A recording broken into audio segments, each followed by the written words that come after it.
প্রিয় দেশবাসী, প্রিয় সাংবাদিক ভাইয়েরা, আসসালামু আলাইকুম। আপনারা আমাদেরকে গ্রাম পুলিশ নামে সমগ্র বাংলাদেশের ৬৮,০০০ গ্রাম বাংলার যারা তৃণমূল পর্যায়ে মানুষ আছেন তারা আমাদেরকে চিনেন। আমরা স্থানীয় সরকার দপ্তরের ইউনিয়ন পরিষদে দিনরাত ২৪ ঘন্টা আপনাদের সেবায় নিয়োজিত থাকি। সরকারের দেয়া সকল কর্মকাণ্ড আমাদের মাধ্যমেই পরিচালনা হয়। আমাদের জীবনমানের কথা হয়তো আপনারা জানেন না। আপনারা জানেন যে আমরা খুব ভালো চলি, সরকারি পোশাক গায়ে দিয়ে ভালোভাবে আমাদের জীবনযাপন আমরা করতেছি, কিন্তু আসলে সম্পূর্ণটাই ভিন্ন। বাস্তব চিত্রটা সম্পূর্ণই ভিন্ন। মাত্র ৬,৫১৭ টাকা বর্তমান দ্রব্যমূল্যের ঊর্ধ্বগতির বাজার আমাদের বেতন স্থানীয় সরকার থেকে নির্ধারণ করা হয়েছে। এই বেতনটি দিয়ে আমরা বর্তমানে চলতে পারছি না। আমাদের বউ বাচ্চা ছেলে মেয়ে, আমাদের ছেলে মেয়েকে আমরা স্কুলে পাঠাতে পারছি না, লেখাপড়া করাতে পারছি না, আমাদের বৃদ্ধ পিতা মাতার ভরণ পোষণ আমরা করতে পারছি না। কিন্তু দুঃখজনক ব্যাপার, আজকের এই স্বাধীন বাংলাদেশ, আমরা স্বাধীন বাংলাদেশে বসবাস করি। এই স্বাধীন বাংলাদেশটা যিনি আমাদেরকে উপহার দিয়েছেন তিনি হচ্ছেন হাজার বছরের শ্রেষ্ঠ বাঙালি, জাতির জনক বঙ্গবন্ধু শেখ মুজিবুর রহমান। তার জীবনের দীর্ঘ ৪.৫ বছর তিনি নিজের জন্য না, বাংলার মানুষের জন্য তিনি জেল খেটেছেন। তিনি সাংসারিক জীবন কি সেই জীবনটা তিনি করেননি। তিনি মানুষের জন্য, মেহনতি মানুষের জন্য, অবহেলিত মানুষের জন্য সংগ্রাম চালিয়ে গিয়েছে। সেই ১৯৪৮ সাল থেকে ১৯৫২ সালের ভাষা আন্দোলন, ১৯৭১ সালের মুক্তিযোদ্ধা।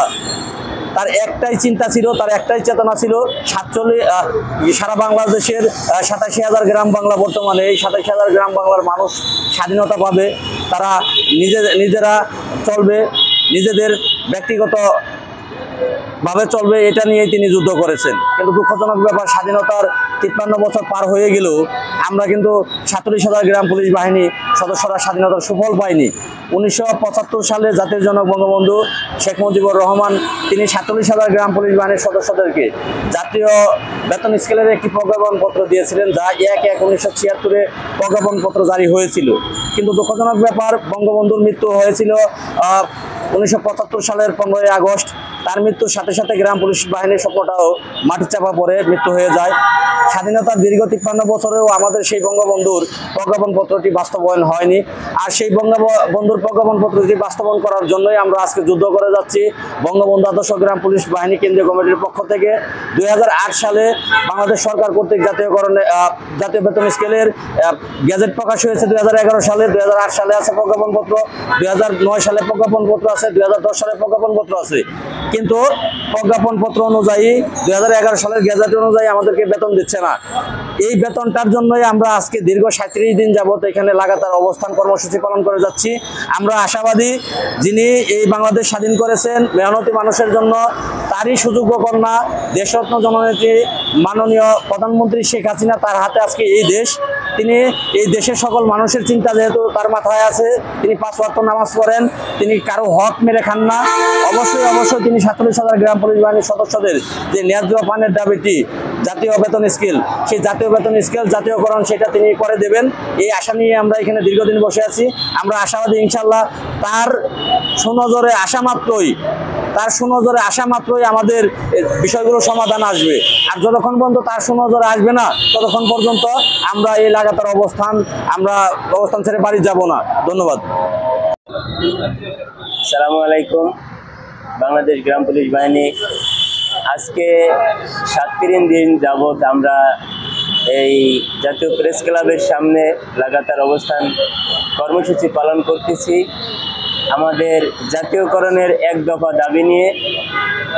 কিন্তু আমরা এই ৩৭ দিন যাবৎ রাস্তায় খেয়ে না খেয়ে বসে আছি, কিন্তু আমাদের সরকার বাহাদুরের ঊর্ধ্বতন কোনো কর্মকর্তা আজ পর্যন্ত আমাদের খোঁজ খবর নিল না, এবং আমরা যে দাবিটি নিয়ে বসে আছি এ ব্যাপারে আমরা কোনো আশ্বাস পাইনি। আমরা গ্রাম পুলিশ বাহিনী গ্রামগঞ্জে ৭০ প্রকারের দিনরাত ২৪ ঘন্টা কাজ করি, নামমাত্র বেতন ৬,৫০০ টাকা। সরকারি পোশাক গায়ে দিয়ে আমরা ২৪ ঘন্টা ডিউটি করে আমরা আমাদের সংসার নিয়ে ঠিক মতন চলতে পারতেছি না। বাচ্চা কাচ্চা নিয়ে আমরা খুবই দুর্দশায় অবস্থান করতেছি।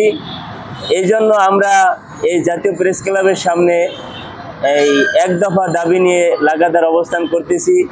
আমাদের জাতীয়করণ যদি সরকার করে দেয় তাহলে আমরা দুমুঠো ডাল ভাত খেয়ে কোনো রকম জীবনযাপন করতে পারবো, এই আশা নিয়ে আমরা বসে আছি। ধন্যবাদ। শান্তিপূর্ণ লাগাতার অবস্থান কর্মসূচি পালন করতেছি আমরা। আমাদের আশা একটাই, এক দফা দাবি বাস্তবায়ন। এই দাবিটি হলে আমরা দুমুঠো ডাল ভাত খেয়ে বাঁচতে পারবো। মাত্র 6,500 টাকা বেতন, এই বাস্তবে এই বেতন দিয়ে সংসার চলে না। তাই মাননীয় প্রধানমন্ত্রীর কাছে আমরা পৌঁছতে পারি না। তাই আজকে এই প্রেস ক্লাবের সামনে